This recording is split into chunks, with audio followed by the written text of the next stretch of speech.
자, 그러면은 일단 190페이지. 2번 하도록 하겠습니다. 자, 이거 중요합니다. 저 별표 개수 보이시죠? 5개. 자, 이건 어느 자격증에서도 중요합니다. 채권의 투자 전략입니다. 자, 이 채권의 투자 전략은 크게 두 가지 형태가 있거든요. 적극적 전략과 소극적 전략 있습니다. 그러면 이걸 두 개 구분하시면 되는데, 사실 구분은 그 각 전략의 개념을 아시면 이게 적극적인지 소극적인지 알 수가 있습니다. 그러니까 개념 알면 되는 거죠. 자, 그런데 이름에서 제가 보니까 이름에서 벌써 애들이 적극적인지 소극적인지 딱 티가 나요. 읽어만 봐도 얘는 적극적인 아이네. 얘는 너무 소극적인 거 아니야? 뭐 이런 식이죠. 간단한 예를 들어서 만기 보유 전략. 무슨 이야기입니까? 만기까지 그냥 보유하겠다. 내가 사가지고 채권을 투자해서 만기까지 들고 가겠다. 이게 얼마나 소극적인 전략입니까? 그죠?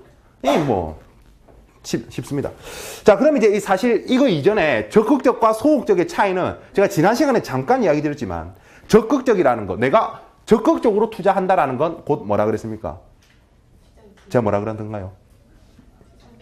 그죠? 시장을 예측을 하고, 그죠? 예측을 하고 내가 투자를 하면 그게 적극적인 투자입니다. 근데 그게 아니라 그냥 시장 수익률이 최고다. 아니면 그냥 내가 그런 예측을 하지 않고 그냥 하는 투자는 소극적 투자라는 부분이죠. 그럼 거기 이제 해설에 적극적부터 나오니까 적극적 투자 전략부터 하면 가장 이제 대표적인 적극적 투자 전략은 수익률 예측 전략이죠. 말 그대로 내가 수익률을 예측해서 수익률이 하락할 것 같으면 채권을 매수하고, 왜? 수익률 하락이 곧 뭡니까? 채권 가격 상승이죠. 그러니까 수익률 하락을 예측한다는 것은 곧 채권 가격 상승을 예측한다는 말이나 같습니다. 그러면 수익률 하락 예측 시 채권 매수, 반대로 수익률 상승 예측 시는 채권 매도, 이렇게. 그런 게 이제 수익률 예측 전략이죠. 그죠? 말 그대로 이름에서 수익률을 예측한다니까 적극적 전략이라고 아실 수가 있으실 겁니다. 이제 이거나 책에는 같은 말로 듀레이션 조절 전략이 같은 거라고 되어 있죠. 그러니까 듀레이션을 조절한다는 이야기는 뭡니까? 곧 내가 가격이 오를 것 같으면 듀레이션을 크게, 그죠? 가격이 떨어질 것 같으면 듀레이션을 작게. 왜? 듀레이션은 변동성이니까. 다 공부했었습니다. 자, 그리고 두 번째, 그래서 얼마나 참 적극적입니까? 얼마나 애가 적극적이면 수익률 곡선을 탄답니다. 그죠? 수익률 곡선 타기 전략. 적극적이라는 거예요. 자, 수익률 곡선 타기 전략은 조건이 있어요. 어떤 조건이냐면 반드시 수익률 곡선이 우상향할 때 가능합니다. 우상향할 때. 왜 그러냐면 수익률 곡선 타기 전략이란 건 이런 겁니다. 예를 들어서 만기가 10년짜리 채권이 있다라고 했을 때 나는 투자를 9년 동안만 하면 돼요. 나는 9년 동안만 투자하면 되면 9년짜리 채권을 사면 되는데 그게 아니라 10년짜리를 사는 거죠. 그리고 9년째가 됐을 때 그냥 팔아버리는 겁니다. 자, 이렇게 되면 어떤 상황이 발생하냐면 9년째 내가 팔아버리면 요만큼의 뭐가 차이가 발생합니까? 수익률의 차이가 발생하죠. 이 소리는 뭡니까? 그러니까 원래 수익률이 여기는 내가 9년째 팔아버리니까 이만큼 수익률 하락이다. 그죠? 그 소리는 채권 가격 뭡니까? 이만큼 상승이죠. 맞죠? 그러니까 무슨 이야기다? 내가 좀 더 비싸게 판다라는 거죠. 그러니까 10년짜리 채권을 사서 10년째에 내가 이자를 받지 않고 내가 10년짜리 채권을 사서 9년 만에 팔아버리면 이만큼 수익률 하락에 따른 가격 상승 효과가 있더라는 거죠. 그만큼 내가 매매 차익을 누리겠다라는 겁니다. 그게 바로 수익률 곡선 타기 전략에서 이걸 롤링 효과라고 합니다. 이런 롤링 효과가 발생하기 위해서는 당연히 수익률 곡선이 우상향해야죠. 그러니까 여러분들 이게 이해가 안 되면 다시 돌아가서 여러분들이 뭐가 지금 이해가 안 되는 거냐면 수익률과 가격은 반비례라는 게 알고는 있지만 아직 안 와닿아 있는 겁니다. 가격과 수익률은 반비례. 그러니까 수익률 떨어진 만큼 가격 상승. 자, 이 똑같은 짓을 단기채에서 하면 이게 숄더 효과입니다. 숄더 효과. 그래서 어깨, 그죠? 어깨. 그래서 수익률 곡선 타기 전략은 롤링 효과, 장기채 효과, 멀리. 그다음에 숄더 효과, 단기채 효과. 이렇게 두 가지가 있다라는 거 알아두시면 되겠습니다. 수익률 곡선 타기 전략이었습니다. 이제 이렇게 예측하는 거죠. 수익률 곡선이 우상향일 때, 우상향이라고 예측을 하는 거죠, 그죠? 자, 그리고 이제 세 번째 뭐가 나오냐면 바벨형과 탄환형, 즉 블렛형 채권 운용 전략이 나옵니다. 자, 이건 무슨 이야기냐면 이제 나비형이라고 하는데, 바벨형을. 자, 수익률 곡선이 이렇게 있으면 이게 어떻게 될 거라고 예측을 하냐면, 단기채 수익률 상승. 아니죠. 상승 아니고. 나비형 해야 되니까. 나비형은 단기채와 장기채 수익률은 하락. 중기채 수익률만 상승. 자, 이렇게 되면 마치 수익률 곡선이 어떻게 되냐면 이런 나비 모양이랍니다, 이게. 아무리 봐도 모르겠는데 이게 나비 모양이랍니다. 그러니까 단기채와 장기채 수익률은 하락할 것이라고 예상하고 중기채 수익률은 상승할 것이라고 예상할 때. 자, 그 소리는 자, 단기채와 장기채 수익률은 하락하니까 곧 가격은 상승한다라는 이야기죠. 그러니까 어떻게 해야 되겠어요? 단기채와 장기채는 어떻게 해야 되겠어요? 냅둘까요? 어떻게 해야 됩니까? 그냥 듣지만 말고 정말 생각 좀 해주십시오. 단기채와 장기채 어떻게 됩니까? 내가 다 이야기했는데 단기채와 장기채 지금 수익률 하락으로 인해서 가격 상승을 예상한단 말이죠. 가격 상승을 예상하니까 단기채와 장기채는 매수. 그죠? 사야죠. 가격이 오를 거니까. 다음에 중기채는 매도. 그죠? 이게 뭐다? 나비형 투자 전략. 같은 말로 바벨형 포트폴리오 전략이라고 합니다. 왜? 단기채와 장기채를 사니까 마치 바벨 모양처럼 이렇게 되지 않니? 라고 해서 바벨형 포트폴리오 전략입니다. 야, 큰일 났네. 네. 자, 그러면 이제 반대가 이제 분리형, 역나비형이라고 하죠. 그래서 반대인 거죠. 그러니까 수익률이 단기채와 장기채 수익률은 상승, 중기채만 하락할 것이라고 예상할 때 취하는 전략이 바로 분리형 또 포트폴리오 전략입니다. 자, 그게 이제 3번과 4번 이야기고. 아무튼 이것들이 다 적극적 투자 전략이라는 거. 그리고 크레딧 운용 전략. 그래서 크레딧 운용 전략은 크레딧물에 투자를 하는 적극적 투자 전략이라고 그냥 이렇게 외워두시면 되겠습니다. 자, 그 다음에 우리가 소극적 채권 운용 전략. 그리고 그 옆에 보면 시장이 비효율적, 시장이 효율적 이야기가 나오는데 저번에 설명 한번 한 것 같은데 혹시나 모르니까 다시 한번 설명드리면 시장이 비효율적이라는 거는 내가 아는 정보는 나만 안다는 거죠. 그죠? 내가 아는 정보는 나만 알기 때문에 그 정보를 이용해서 초과 수익을 누릴 수가 있다. 그러니까 적극적으로 투자하자라는 거고 시장이 효율적이라는 이야기는 내가 아는 정보는 남도 다 알고 있다. 이미 내가 아는 정보는 그 가격에 증권 가격에 반영되어 있다.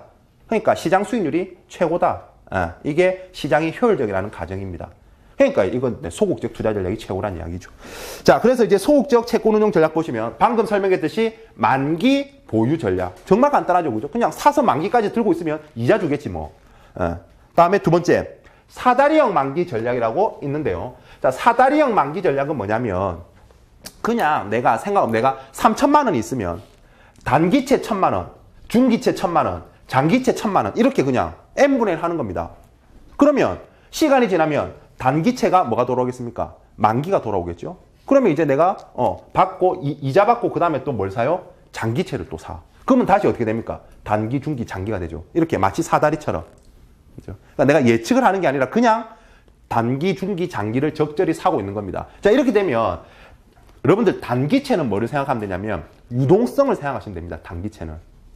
내가 팔고 싶을 때 그나마 팔기 쉬워요. 장기채는 수익성을 생각하면 되는 거죠. 수익성. 이자가 높잖아요. 장기채니까. 그러니까 단기채에 뭐 이런 것들을 생각하고 아무튼 포트폴리오를 n분의 1 하는 거다라는 거고. 자, 그 다음에 채권 면역 전략이란 거. 면역 전략이란 건 뭐냐면 그 이자율 변동 위험에서 벗어나는 거예요. 그럼 어떻게 하면 이자율 변동 위험에서 벗어날 수 있느냐? 내 투자 기간과 듀레이션을 일치시키면 됩니다. 그러니까 내가 3년 투자하고 싶다. 그러면 듀레이션이 3년짜리 채권에 투자하면 되는 거예요. 아니면은 내가 포트폴리오의 듀레이션을 3년으로 맞추면 되는 거죠. 이렇게 되면 이자율 변동 위험에서 벗어날 수가 있습니다. 해보면 뭐 여기서 굳이 그까지 해볼 필요는 없고. 그래서 채권 면역 전략. 그래서 면역 전략은 오케이. 듀레이션과 내 투자 기간을 일치시키는 전략이구나. 이렇게 보시면 되겠습니다. 자, 그 다음 현금 흐름 일치 전략. 현금 흐름 일치 전략 말 그대로입니다. 들어오는 지금 현금 유입과 현금 유출을 일치시키는 전략입니다. 이게 현금 흐름 일치 전략입니다. 그 다음에 가장 대표적인 소극적 전략이죠. 채권 인덱싱 전략. 즉 인덱스 수익 하는 채권 인덱싱 전략입니다. 자, 이렇게 소극적. 적극적과 소극적 잘 구분해 주시기 바랍니다. 그래서 개념을 알아두면 이게 사실 적극적인지 소극적인지 알 수 있으니까요. 개념도 좀 알아두시고 그게 아니더라도 이름만 봐도 좀 알 수가 있으실 겁니다. 자, 이렇게 하면 네, 채권 운용 전략 이것도 거의 한 문제 생각하시면 되겠습니다. 자, 그 다음에 191페이지 넘어오면 리스크 관리 부분인데요. 리스크 관리. 자, 리스크 관리는 일단 리스크를 관리하기 위해선 리스크를 먼저 측정해야죠. 그래서 저희 이사님이 좋아하는 말이 있는데 측정되지 않으면 관리되지 아니한다고. 이제 측정부터 해야 된다고 항상 이야기하는데. 아무튼 그 측정. 그러면 리스크를 어떻게 측정할 거냐? 그러면 그 이전에 리스크는 뭐가 있느냐? 라고 했을 때 우리가 앞에서 좀 한 것 같은데 일단 첫 번째 시장 위험, 시장 리스크 뭡니까? 가격 변동 위험이죠. 내가 채권을 샀는데 가격이 떨어져. 내가 주식을 샀는데 가격이 떨어져. 이런 게 가격 변동 위험, 즉 시장 리스크입니다. 그죠? 그 다음에 내가 돈을 빌려줬는데 얘가 날랐네. 이게 뭡니까? 신용 위험이죠. 그죠? 채무 불이행 위험 이런 것들 신용 위험. 그리고 이제 뭐 유동성 위험도 있고 뭐 여러 가지 법률 위험도 있고 있는데 또 대표적인 게 운영 위험입니다. 운영 위험. 말 그대로 내가 운영하다가 발생할 수 있는 위험, 뭐 직원의 실수라든지, 뭐 시스템의 어떤 부조리 같은 것, 뭐 이런 것들, 이런 것들이 운영 위험입니다. 자, 그러면 우리가 BIS 국제은행에서 총 위험이라고 정의 내리고 있는 건 일단 시장 위험액과 다음에 신용 위험액과 마지막으로 운영 위험액을 더한 걸 총 위험이라고 이야기하고 있습니다. 자, 그러면 이제 우리가 시장 리스크 측정하는 방법, 신용 리스크 측정하는 방법이 있는데, 자, 시장 리스크, 일단 시장 리스크와 신용 리스크는 표준 방법이 있고, 다음에 다른 방법이 있습니다. 그래서 표준 방법은, 시장 리스크 표준 방법은 그냥 6가지의 개별 위험액을 다 더하는 겁니다. 그냥 단순 합산. 그럼 6가지가 뭔지 숙지하시면 되죠. 그래서 주식 위험액, 뭐, 다음에 집합투자증권 위험액, 다음에 뭐, 금리 위험액, 외환 위험액, 다음에 일반 상품 위험액, 다음에 옵션 위험액 이렇게 6가지가 있습니다. 그거 단순히 합산하는 게 시장 리스크의 표준 방법입니다. 자, 그러지 아니하고 중요한 거 감독 당국의 승인이 있으면 뭘 사용할 수 있느냐? 내부 모형법을 사용할 수 있습니다. 내부 모형법. 그게 뭐냐? 대표적인 게 BAR입니다. BAR, VAR, 밸류앤 리스크, 최대 손실 예상 금액이죠. BAR을 사용할 수가 있습니다. 그래서 바 같은 경우에는 은행에서 자주 잘 사용하죠. 아무튼 그건 그러니까 내부 모형법은 감독 당국의 승인이 있어야 사용할 수 있다. 그러니까 일반적으로 쓰는 건 표준 방법이다라는 거죠. 그렇게. 그다음에 신용 리스크도 일반적으로 쓰는 건 표준 방법이다. 그런데 감독 당국의 승인을 얻으면 내부 등급법이 있다. 내부 등급법. 그러니까 내부 모형하고 내부 등급하고 헷갈리잖아요. 그럴 때는 그냥 신용은 우리가 신용 등급이라고 이야기하잖아요. 그죠? 그러니까 내부 등급으로 신용 리스크를 측정한다라고 이렇게 구분하시면 되겠습니다. 뭐 이 정도 알아두시면 됩니다. 그 다음에 제일 밑에 그 표 제일 밑에 보면 그 유동성 리스크 측정할 때 요건 그냥 이렇게 연결할 수 있으면 됩니다. 타이트니스 실거래 가격과 호가와의 괴리 정도를 타이트니스라고 하고, 자, 이런 게 그러니까 크면 유동성 리스크가 커진단 말이죠. 그러니까 실거래 가격과 호가와 괴리가 클수록 잘 안 사진단 말입니다. 그죠? 유동성이 떨어진단 말이죠. 그런 거 이제 타이트니스라고 하고, 그다음에 뎁스는 뭐라고 하느냐? 비드오퍼의 크기. 비드오퍼라는 것은 이제 간단하게 예를 들어서 우리가 은행 가서 내가 환전을 하려고 한다. 그럼 내가 달러를 살 때랑 내가 여행 갔다 와서 달러를 팔 때랑 가격이 다르다. 그죠? 그게 비드오퍼 값이다. 그죠? 매수 매도 호가. 예. 그래서 그런 것들, 그걸 뎁스라고 한다. 그게 크면 클수록 역시나 유동성이 떨어지겠죠. 그다음에 레실리언스, 그다음에 가격 변동이 흡수되는 속도, 이런 척도들을 통해서 우리가 측정할 수가 있다라는 부분이죠. 자, 그 정도 보시고 다음에 올라오면 3번에 그 보기는 다른 것들은 그래서 다 한번 읽어보시면 되는데, 저기 4번 보시면 주가의 시장 리스크 측정 방법에는 간편법, 델타 플러스법, 시나리오법이 있다라고 나와 있는데, 그게 아니라 자, 이런 것들은 저거 옵션 시장 리스크 측정 방법입니다. 옵션. 그래서 해설에 나와 있죠. 해설. 그래서 간편법은 언제 쓰는 거냐? 해설해 보시면 첫 번째 줄의 끝에 간편법은 옵션 매수 포지션만 가진 은행이 선택할 수 있는 방법이다. 다음에 델타 플러스법은 매도 포지션을 보유한 은행이 선택할 수 있는 방법이다. 그리고 제일 밑에 줄 마지막으로 시나리오법은 좀 더 복잡하고 정교한 옵션 포지션을 보유한 은행이 선택할 수 있는 방법이다. 그냥 이렇게 외워두시면 되겠습니다. 이 정도 외워두시면 사실 다 아는 겁니다. 다 아는 거.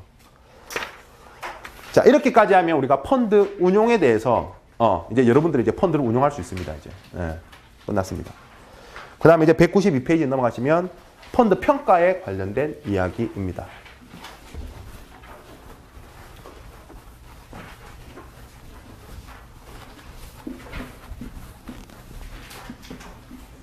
일단 펀드 평가와 관련해서 제일 중요한 건 그 펀드 평가 관련한 지표 3개가 나오거든요.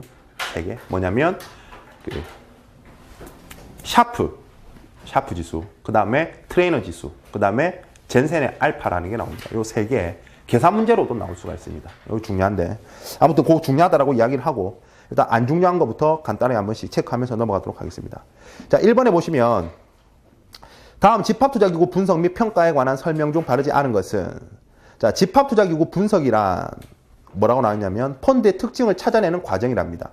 그리고 펀드 평가란 평가 대상 펀드의 운영 성과를 측정하여 그 우열이나 순위를 가리는 과정을 말한답니다. 뭐 너무 좀 당연한 이야기죠. 그죠? 그래서 2번도 평가회사는 그래서 쭉 한번 읽어보시면 최종적으로 성과 원인도 양호하고 결과도 양호하며 성과의 지속성이 예상되는 집합투자기구를 선택하면 되겠죠. 너무나 당연한 이야기입니다. 자, 그리고 3번에 보시면 집합투자기구에 대한 모니터링은 주기적으로 실시해라. 그리고 단순히 성과의 우열을 따지는 것보다 시장 상황과 성과 원인에 중점을 두는 것이 바람직하다. 그래서 결과가 중요한 게 아니라 과정도 좀 중점을 두라라는 이야기고. 그 다음에 4번에 보시면 일반적으로 사후적인 결과를 분석하는 이유는 계획과 대비하여 결과의 성공 여부를 판단하고 개선하기 위함이다. 그런데 집합투자기구의 경우 성공 및 실패의 책임이 투자자에게 있어 차후 집합투자기구 운용에도 참여 가능하다. 가 틀렸죠. 그죠? 집합투자기구는 성공과 실패의 책임이 투자자에게 있긴 있죠. 맞죠? 실적 배당이니까. 그렇다고 해서 지가 펀드가 실패했다고 투자자가 운용 지시를 할 수는 없다. 그죠? 네. 그러니까 영향을 미칠 수 없습니다. 그래서 4번이 틀렸습니다. 자, 그리고 해설 한번 읽어보시고 뭐 어려운 말은 없습니다. 그러니까 1번은 그냥 그렇게 한번 읽어보시고 넘어가시면 뭐 크게 어려울 거 없을 것 같습니다. 자, 그 다음에 193페이지 2번 넘어가시면 이거 별표 4개 보이시죠? 벤치마크. 제가 항상 엄마 친구 아들이라고 이야기하는 벤치마크 이꼴 그냥 엄친아입니다. 엄친아. 엄마 친구 아들이죠. 왜? 항상 비교당하죠. 그죠? 그러니까 비교 잣대라는 거죠. 그래서 제가 저번에 수업할 때 잠깐 이야기했는데 저도 어릴 때 옆집 호상이 아직 성도기하고 있습니다. 강호상. 초등학교 졸업 이후로 만난 적이 없는데 아직까지 제 내리에서 떠나질 않습니다. 왜? 항상 비교당했거든요. 야, 호상이는 옆집 호상이는 진짜 딱지 아니면 옆집 호상이는 다음부터 애 키울 때 절대 저는 그래서 안 하려고 그렇게. 야, 옆집 호상이는 야 올순데 너는 왜 우가 하나 있니? 뭐 이런 식 있잖아요. 공부를 잘했다는 게 아니라 초등학교 때는 뭐 다들 그 정도 봤잖아요. 그죠? 수하고 우밖에 없잖아요. 원래 안에 미도 있어요. 그런 단어도 있어요. 그렇지? 농담입니다. 아무튼 진짜 그런 이제 어머니 항상 야 옆집 호상이는 어쩌고 저쩌고 옆집 호상이 마찬가지로 이제 주식을 투자하거나 이럴 때도 잘했다 이거죠. 펀드 매니저가 야 우리 펀드 완전 잘했어. 근데 이제 뭐가 비교 잣대가 있어야죠. 그럼 뭐보다 잘했는데라는 거죠. 그죠? 그런 거 이제 그게 바로 벤치마크다라는 거죠. 벤치마크. 혹시나 상식적으로 랜드마크는 뭡니까? 벤치마크는 그래 비교 잣대라는데 랜드마크 하잖아요. 뭐 부동산 같은 거 할 때.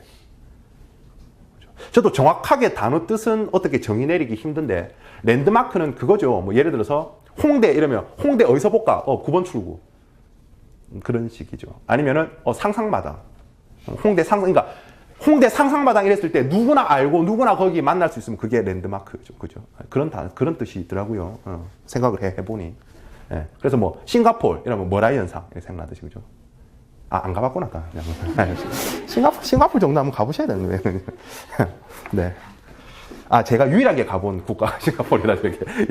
딴 데는 가본 적이 없어가지고. 딴 데 우리 집하고 이런 데밖에 안 가봐가지고. 창원, 서울, 이렇게. 네, 여행을 별로 나가본 적이 없어가지고. 자, 아무튼, 벤치마크 이야기, 벤치마크. 아무튼 그렇습니다. 그래서 벤치마크는 일단, 1번에 보시면, 좋은 벤치마크는 뭐냐라는 거죠. 좋은 benchmark는 일단 집합투자기구별로, 그러니까 좋다라기를 떠나서 벤치마크는 기본적으로 집합투자기구별로 정해져야죠. 그러니까 집합투자기구별로 야 A 펀드는 기준이 뭔데? 뭐 코스피. 야 니는 기준이 뭔데? 우리 코스피 200 이렇게. 그죠? 펀드별로 정해져야 된다는 거고. 그리고 집합투자기구 운용자가 운용하는데 지침이 되어야 된다는 거죠. 지침이. 그래서 코스피 저렇게 수익 나니까 코스피는 안에 종목들이 이렇게 구성되어 있으니까 나는 그거 참고해서 이렇게 운용해야지 라는 그런 이제 지침이 되고. 근데 중요한 건 옆에 뭐라고 되어 있냐면 미리 정의되어 있어야 한다고 나오죠. 미리. 즉 사전에. 뭐 같은 말이죠. 사전에 미리.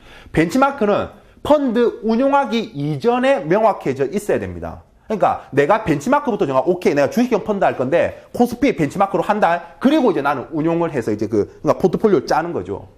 이게 맞죠. 고말 중요합니다. 고말. 다음에 2번에 보시면 벤치마크는 투자자가 쉽게 이해하고 명확하게 인지할 수 있어야 하며 사후적으로 결과를 판단할 수 있도록 측정 가능해야 하는 당연한 이야기고 2번은. 다음에 3번 주식과 채권의 혼합해 투자하는 경우에는 대표적인 시장 지수인 코스피를 사용하는 것이 바람직하다. 이제 이게 틀렸죠.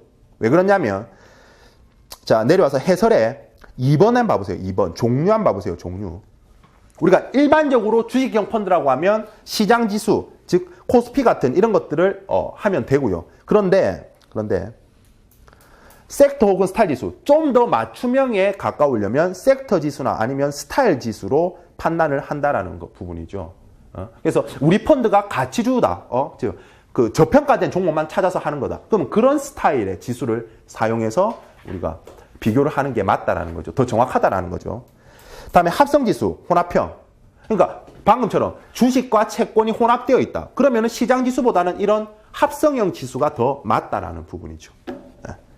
그리고 정상 포트폴리오는 개념 외워두세요. 뭐냐면 투자 가능한 종목만으로 구성된 포트폴리오를 정상 포트폴리오라고 합니다. 이건 개념 가끔 물어봅니다. 다음에서 설명하는 게 뭐니? 정상 포트폴리오. 이렇게. 그래서 투자 가능한 종목만으로. 왜 이런 이야기가 나오느냐? 시중에 채권은 많습니다. 그런데 실제로 내가 투자할 수 있는 채권은 몇 대지 알아요. 왜? 유동성이 부족하니까. 세상에 집은 많죠. 근데 내가 살 수 있는 집은 몇 개 없어요. 그죠? 이렇듯이 그런 것들. 그래서 내가 투자 가능한 종목만으로 구성되어 있는 그게 정상 포트폴리오입니다. 그래서 대표적인 채권 또 지수가 옆에 나오죠. 그래서 코비 120 뭐 이런 것들이 있습니다.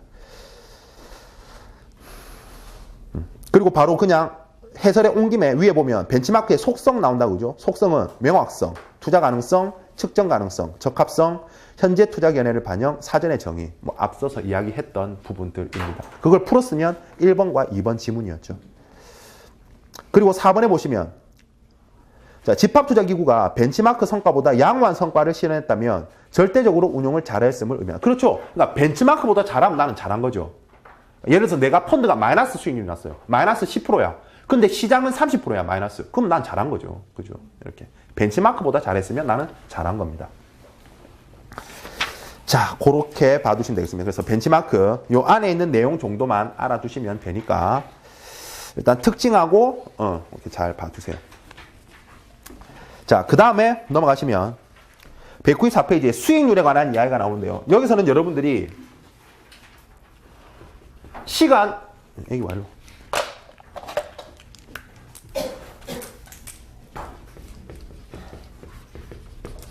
시간 가중 수익률 하고요. 그 다음에 금액 가중 수익률을 좀 구분하실 수 있어야 됩니다. 사실 그냥 외워도 되는데요. 그럼 시험 문제는 해결할 수 있죠. 비교하는 거니까. 이 설명이 얘 거구나. 이 설명이 얘 거구나. 그것만 구분할 수 있으면 되니까 시험은 사실. 근데 우리가 이제 배우는 거니까 좀 구분하면 금액 가중 수익률은 IRR, 즉 내부 수익률과 같다고 생각하시면 됩니다. 그럼 어떻게 측정하느냐라고 했을 때 이렇게 측정을 하죠. 우리가 현금 흐름이 있을 때 마치 채권 가격 계산하는 거랑 똑같습니다. 그러니까 현재 가치와 미래 현금 흐름들의 현재 가치의 합을 일치시켜주는 그 할인율. 이게 내부 수익률의 개념이죠. 즉 다시 쓰면 그런 눈빛으로 보내지 마시고 500원, 500원, 1,500원이 나온다고 했을 때 이제 뭐 지금 현재 PV가 있을 거니까 이 현재 값하고 그죠? 지금 내가 얼마 투자하면 되는데 그거랑 500원, 500원, 1,500원에 현재 가치 하려면 1 플러스 R 다음에 뭡니까? 1 플러스 R의 제곱 이게 2년째면 다음에 3년째면 1 플러스 R의 3승 이 더하면 이게 채권 가격이잖아요. 그죠? 이걸 일치시켜주는 뭐요?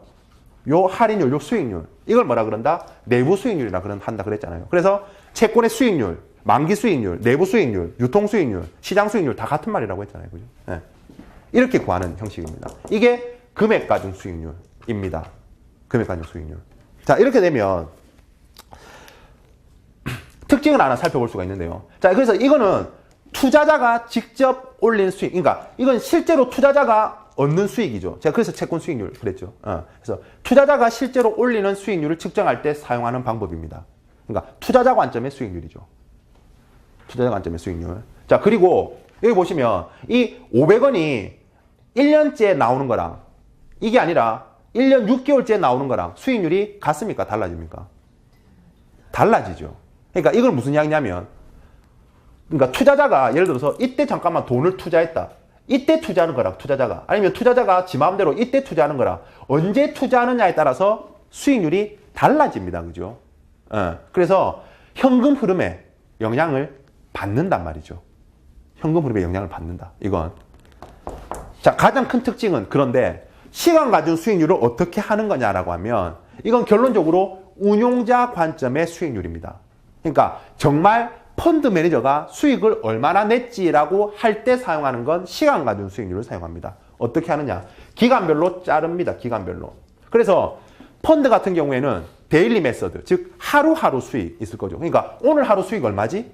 있을 거잖아요. 그죠? 그다음에 또 그러니까 어제 수익, 그다음에 오늘 수익, 뭐 내일 수익 이렇게 하루하루 수익을 이렇게 이제 그러면 수익률이 뭐 오늘은 5% 났다. 오늘 마이너스 1% 났다. 오늘 뭐 2% 났다. 이렇게 하나하나가 측정될 거란 말이죠. 그다음에 이거를 어떻게 하면 돼요? 연결하면 되잖아요. 그 연결하는 방법은 또 크게 두 가지예요. 기하학적 연결과 그냥 산술 평균이 있는데 아무튼 기하학적으로 이제 연결하는 게 가장 정확합니다. 그래서 요렇게 기간별 수익률을 이제 기하학적으로 연결하는 거죠. 그걸 시간 가중 수익률이라고 합니다. 그러니까 현금 흐름이 언제 들어오건 이건 아무런 상관이 없습니다. 왜? 현금 흐름이 들어오면 그때 이렇게 잘라가지고 이렇게 측정이 되면 되기 때문에 현금 흐름에 영향을 받지 않습니다. 그러니까 반대죠. 두 개가. 그래서 대표적으로 시간 가중 수익률을 어떻게 하는 거냐면 이렇게 하는 거죠. 여기서 평균 수익률 나옵니까? 그냥 기하 수익률. 그냥 수익률 나온 거죠. 자, 보시면 예를 들어서 여기 100%예요.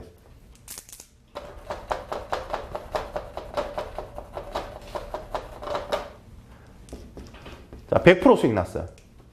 그리고 여기는 마이너스 50% 수익 났어요. 자, 이러면 산술 평균 수익률은 어떻게 하는 거냐면 그냥 더해서 나누기 두 개니까 2 하는 거죠. 그럼 얼마입니까? 25% 나오죠. 그런데 기하 수익률, 기하 평균 수익률은 어떻게 해요? 이건 산술 평균이고 기하 평균 수익률은 이런 거죠. 100%죠. 그러면 기하는 일단 1을 두고 더합니다. 뒤에 수익률은. 100%니까 1이죠. 그다음에 기하적으로 연결한다는 말은 그냥 곱한단 말입니다. 곱하기 얼마? 1 플러스 50%니까 마이너스 0.5죠. 그죠? 요렇게. 그리고 평균이니까 두 번 곱했으니까 그냥 루트 씌워주면 되죠. 그리고 1을 더해줬잖아요. 그러니까 1을 빼주면 됩니다. 이렇게 구합니다. 그럼 구해볼까요? 2죠. 0.5죠. 곱하면 1입니다. 그죠? 루트 1은 1이죠. 1 빼기 1은 0이죠. 자, 그러면 이게 정확한 건지 볼까요? 100원을 투자했어요. 100% 수익 났어요. 얼마요? 200원. 200원에 마이너스 50% 됐어요. 그러면 100원. 100원 투자해서 100원. 맞죠?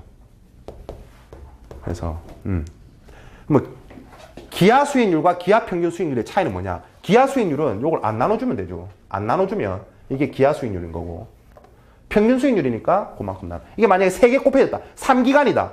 그러면 루트 여기 3 그죠? 3 이렇게 이제 들어간. 아무튼 이런 식이면 뭐 계산하라고는 안 나오니까 그냥 여러분들이 이렇게 비교하시면 되는데 거기 정리를 제가 잘 해 놓았습니다. 해설 보시면 일단 시간 가중 수익률 다 정리했습니다. 자, 측정 기간 동안에 수익률을 곱하는 형식. 그게 곱하는 게 바로 기하학적 연계이라 그랬습니다, 제가. 그래서 곱하는 형식으로 수익률을 계산하는 방법이다. 자, 기준 가격으로 집합투자기구의 수익률을 측정하는 방식과 동일하다. 그래서 6번에 보면 뭐라고 나와 있냐면 데일리 밸류에이션 메서드라고 나와 있습니다. 그러니까 하루하루 수익을 측정한다고 해서. 다음에 다시 3번 넘어오면 운용기간 중 현금 흐름에 영향을 받지 않는다. 영향이 아니라 그 이제 오른데 영향을 받지 않는 겁니다. 시간간 중 수익률은. 영향 X라고 해놓으면 되겠죠. 그냥 영향 X. 다음에 그렇기 때문에 벤치마크 및 동료 집단 간 상대 비교가 가능하다라는 거. 네. 그리고 운용자의 운용 능력을 가장 정확하게 나타낸다. 이런 표현들 중요합니다. 운용자의 운용. 그 펀드 매니저의 운용 능력을 알기 위해서는 시간 가중 수익률을 측정해야 된다라는 부분입니다.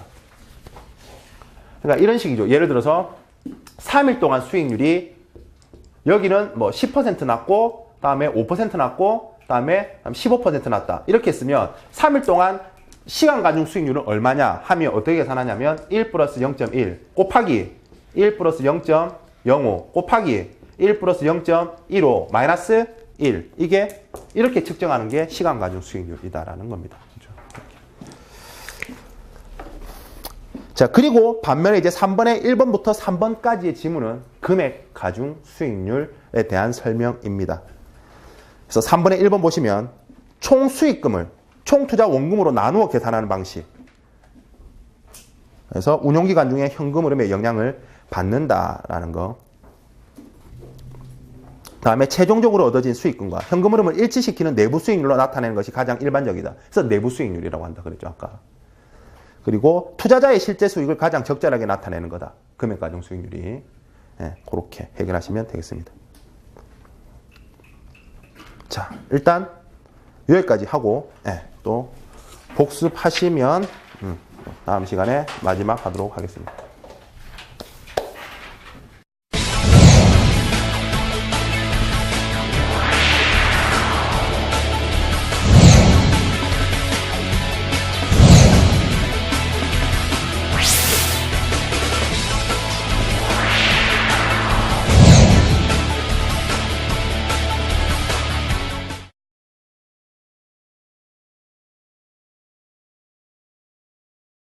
설명을 해주세요.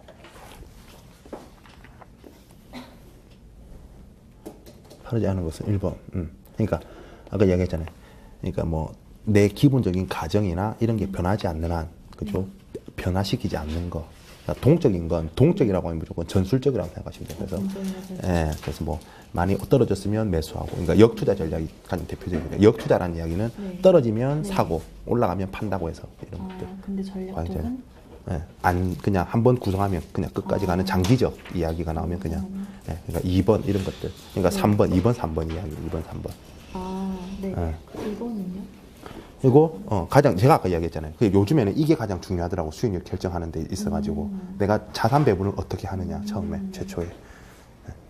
그 얘기가. 네. 한 개만 더. 부동산 하락이 왜 주가의 위축이? 해설 보니까 이렇게 나왔죠. 부동산 경기의 화랑은 주가. 부동산은 그러니까 쉽게 이야기하면 부동산의 화랑이 부동산에 투자하고 있잖아요. 그죠. 주식에 투자하는.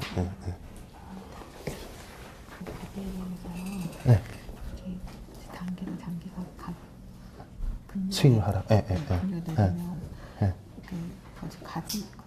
매수한다 했잖아요. 근데 그때 매도해서 현금화 시켜야 되지 않아요? 아니 그러니까 그러니까 예측을 일단 금리가 그러니까 단기채와 장기채의 금리는 하락할 것으로 예상하고 중기금리가 상승할 것으로 예상하기 때문에 그러니까 가격이 단기채와 장기채가 올라갈 걸로 예상하고 중기채가 떨어질 것으로 예상하니까 올라갈 걸로 예상하니까 오르기 전에 사야죠. 그러니까 단기채와 장기채의 비중을 늘리는 거고 중기채의 비중을 줄이는 거죠. 그러니까 내가 포트폴리오 구성했을 때는 그러니까 마치 이제 파벨 같다고 해서 그냥. 내부 모형법, 내부 투자법은 감독 승인이 필요하다고 하셨잖아요. 이거는 왜 필요한 거예요? 그러니까 원래 표준 방법을 사용해서 이제 사용하는데 이제 이거는 이제 내부 등급 말 그대로 자체적으로 책정한 신용 등급을 가지고 신용 리스크를 지가 판단하는 거잖아요. 측정은 누가 한 건데요? 측정은 이제 자기들이 하는 거죠. 지급 회사에서. 그냥 이것만 이렇게 외워두시면 돼요. 시험 볼 때는 그냥 감독 당국의 승인이 필요한 방법이다.